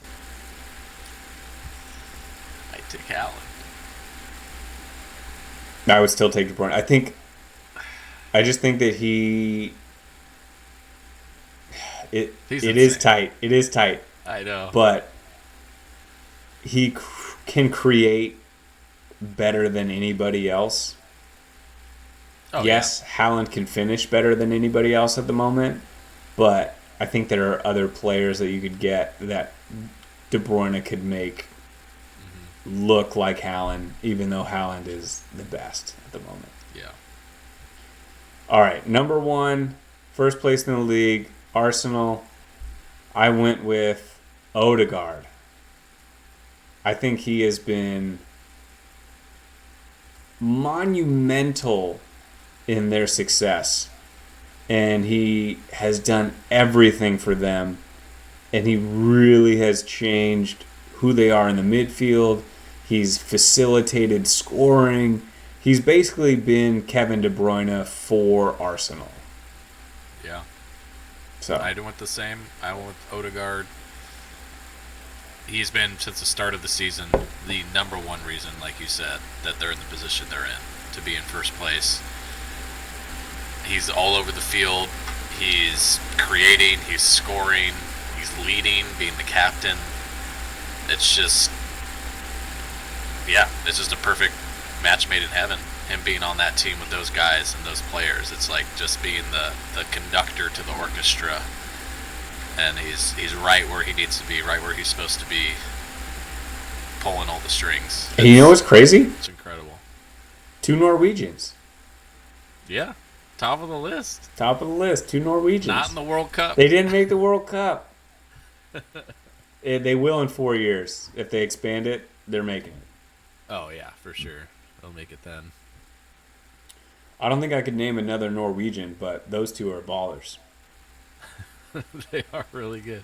Yeah, who else you got? Robin Olsen, maybe? I don't know. I said, I couldn't name another one. It's tough. So yeah, all right. That's my all-star list. You named yours kind of in the meantime. Let's. Well, I don't have your image up, but who was your starting 11? Why don't you just read off your starting 11 for yours? Yeah. So my starting 11. Let me pull up this screen real quick. Yeah. So as I said, I went with the approach of taking one person, so the one selected all-star from each of the top 11 teams, to actually form a team. I had to get a little bit creative with the formation to squeeze everybody in. So I settled on a 3-5-2 formation and a little bit of a position massaging. But I went with Mitrovic and Haaland up top, and then Tony kind of playing off of them a little bit as like a third striker attacking mid. And then out on the wings, I have Rashford on the left side coming in, which he kind of plays, and he could definitely play, but typically plays more of a forward role. And then Bailey on the other side for Aston Villa coming in off the right. So both those guys coming in on the opposite foot. I think it was this deadly combination. And then sitting in midfield there, forgetting about any sort of defensive midfielder, I've got McAllister and Odegaard, pulling all the strings, kind of meshing the team together. Obviously, there'd be a weakness here on the defensive side, but that's not what the All-Star team's about. And then at our 3 defensive back formation, we've got Robertson out on the left, playing sort of left center back. We've got Romero in the middle, and then Reece James on the right center back side. And then Nick Pope in goal, who I think's played really well the whole season. It's a team I really like. I would love to see this team play together. I like that layout too. That team would be nasty. It'd be really cool to see this team play. And then on my bench, so a few shout outs to the honorable mentions. Emiliano Martinez, who made your list. He was a close second for me. Matoma I already talked about. Gamarish I already talked about. De Bruyne, we already know the story there. Didn't get a chance to talk about him, but Partey on Arsenal as well. I got him as a fairly close second to Odegaard. I think he's played really well and also been really instrumental in sort of the consistency of them from game to game and week to week. Not falling down against lower opposition and kind of staying up at the top level. We talked about Madison, Tyler Adams, Ward-Prowse, Onana, Declan Rice, Ruben Neves, and then I had one last spot on the bench I gave to Gibbs White to round out the squad. So overall, a team that I love. Yeah, that's a sick team. The one spot that we didn't talk about that I actually had the option to choose when I put the squad together is manager at the halfway point of the season. Oh, okay. I didn't do this one. Who'd you go with?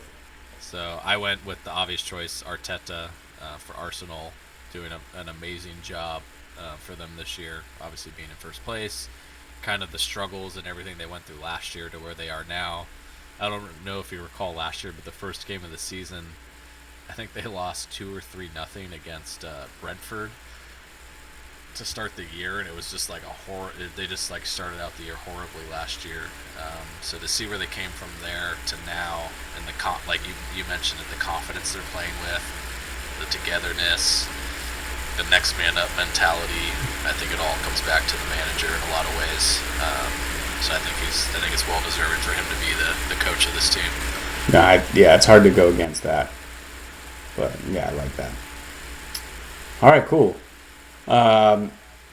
Now for bets coming up this week, we actually don't have any games this weekend because the FA Cup is running.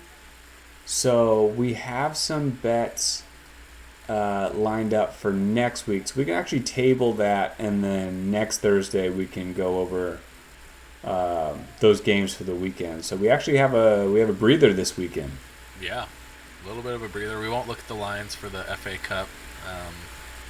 We'll give a week or so for us to get our bearings again on betting, so we can come back with a vengeance. I'm already looking though, and Fulham are plus 460 dogs at Chelsea. Yep. I'm already eyeing that one. That's a good one. That's a good one.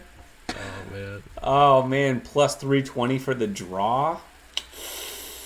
That could easily happen. Easily happen. Yeah. I would like my money on that draw, actually. Yeah. I like that line. Yeah. There's some tasty ones out there. There's some good ones, yeah. So we'll line those up. The underdog bets are gonna hopefully have a nice week next weekend. I think it could work, yeah. And then we have, let's see, what would be the game of the week? Tottenham and Man City. Man City.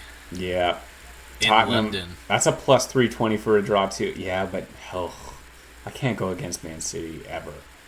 It's just impossible for me. That's so hard. But a plus 350 home dog is just, for a top 16, it's just wild to see. I like the Nottingham Forest Leeds matchup. I think that'll be a fun one to watch. Yeah, very even on the betting line, very even in reality. I think that'll be really fun to watch.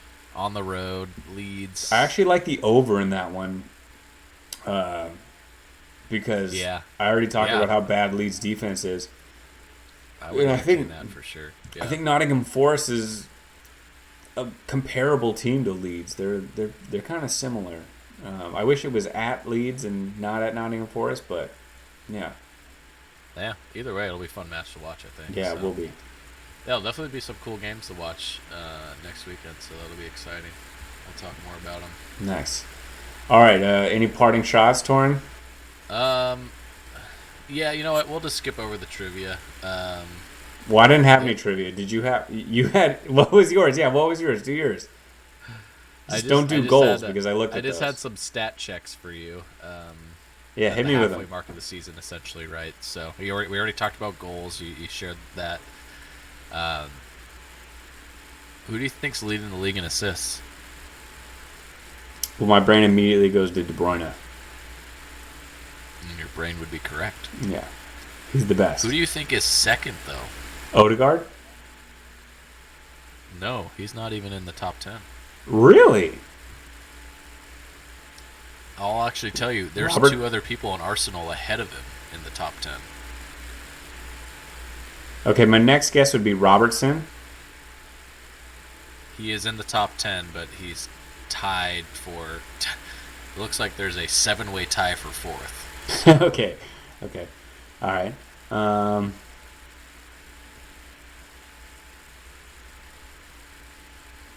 Oh, you know what? Okay, so there's 1, 2, 3, 4, 5, 6, 7, 8, 9 people tied for 4th, including Odegaard. okay, so I wasn't that far off. He was just cut off. Yeah, I wasn't that far off. Okay. yeah, yeah. But Okay, so there's a there's lot of people sitting there with 5 assists. So we have De Bruyne leading the league at 11 assists, as you already said. yeah. We have 9 people tied with 5, including Odegaard, as well as 3 other Arsenal players. 3? Granit Xhaka, Gabriel Jesus, and Saka all also have. Wow. Sorry, I misspoke. Jesus and Xhaka also have 5 assists. Or Jesus and Xhaka, Saka actually has 7 assists and is tied for 2nd. Come on, you haven't drank that many beers. Who is tied with Saka for 2nd place? The last member of the top 10. On Arsenal? No, this is just in the league.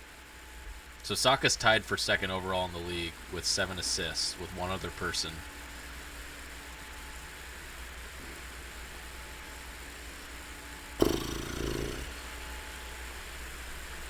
Give me a second. Computing.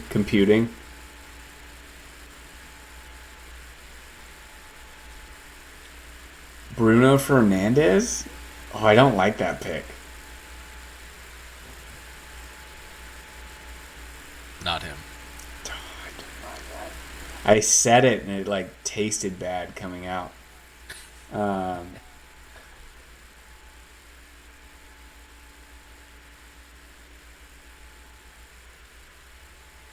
Dang, that's a good question.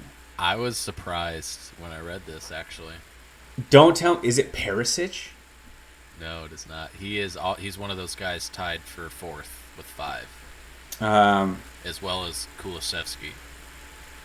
How about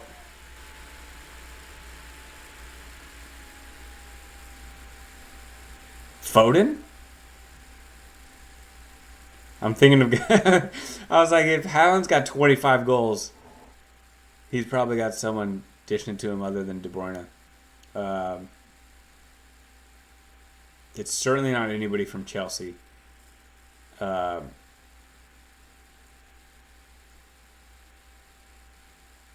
don't know. I give up. I drink.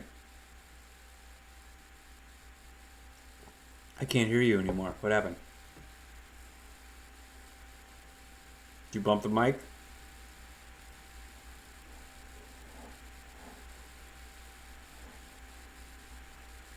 Nope.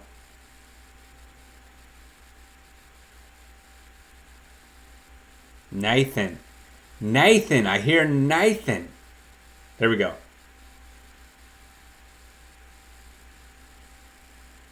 Well, it looks like we lost Torin. Visually, I can see him. There we go. You left the chat. You left the podcast chat. The podcast chat. Did you close the screen? You left the clean feed. Oh, is that what happened? Did you close it? No. You can't close it. No, I didn't. It's still there. Does it say you're in it Oh, still? you've lost connection. That sucks. Oh, well. Well, we made it the whole way through other than that. Video will still work. Yeah, back on the team chat. Christian Eriksen. Did you hear me? Oh, okay. Yeah. That makes sense. I was pretty surprised seeing that. Okay, real quick fire here. I'm going to give you multiple choice. Who do you think has the current top number of minutes played? Is it David De Gea? Is it Harry Kane? Is it Hugo Lloris? It's got to be a goal. Is it Tim Ream? De Gea. Wrong.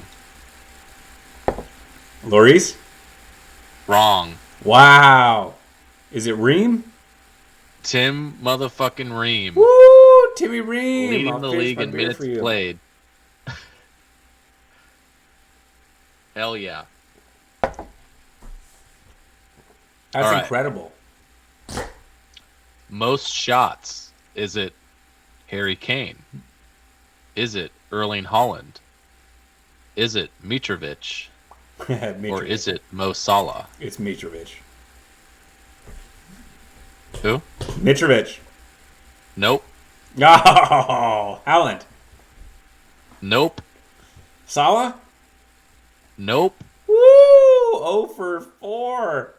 Damn. Harry Kane leading the league in shots. Damn. Dude, that was impressive that I missed all of those. All right. Most crosses. Is it James Ward-Prowse? Is it... Oh, no. Now I lost you on video. Trippier? Oh, there, you're back.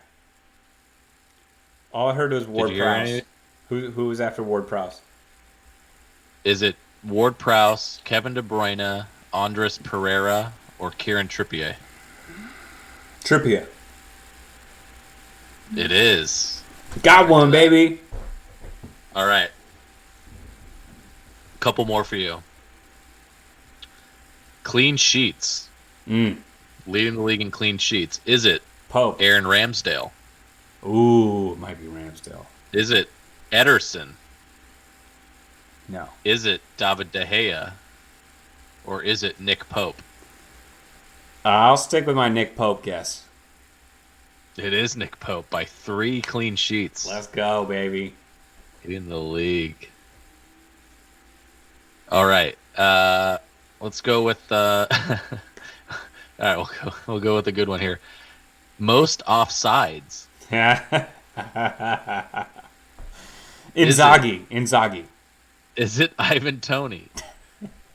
Is it Mo Salah? Is it Jamie Vardy? Oh. Or is it Kai Havertz? I would say Vardy, but he hasn't been playing every game. I'll go Kai Havertz. That fool doesn't know what the fuck he's doing. It's fucking Kai Havertz. Yeah. He's a terrible center forward. He's fucking terrible. God, dude, he's so bad. Oh man, it's so good. Okay, and last but not least, we'll go with number of tackles. So who's leading the league in tackles on defense? Oof. Not necessarily a defender, right? But just number of tackles. Is it Tyler Adams? That was going to be my guess. Is it João Polina? Is it Casemiro? No. Or is it Moises Caicedo? I got to go Tyler Adams. He was my first instinct. Oh, he's second. Ah. He's up there. Well, it's funny. He's strongly in second by 16 tackles. But it can't be Casemiro. He didn't play enough behind games. First. Who's in first?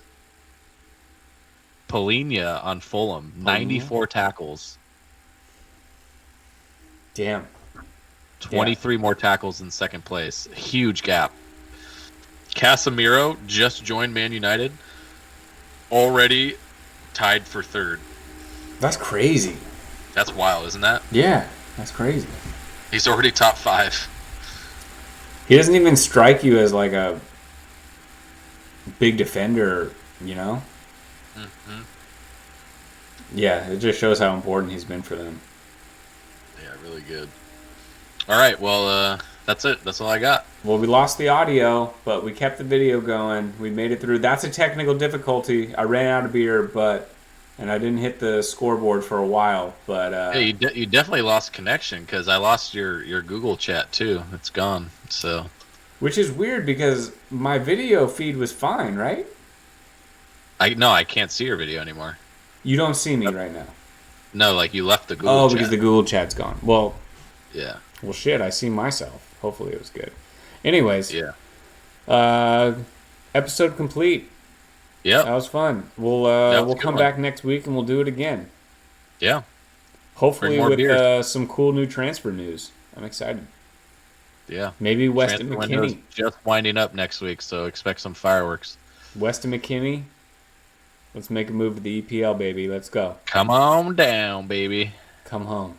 Come home. Come home. All right. Later.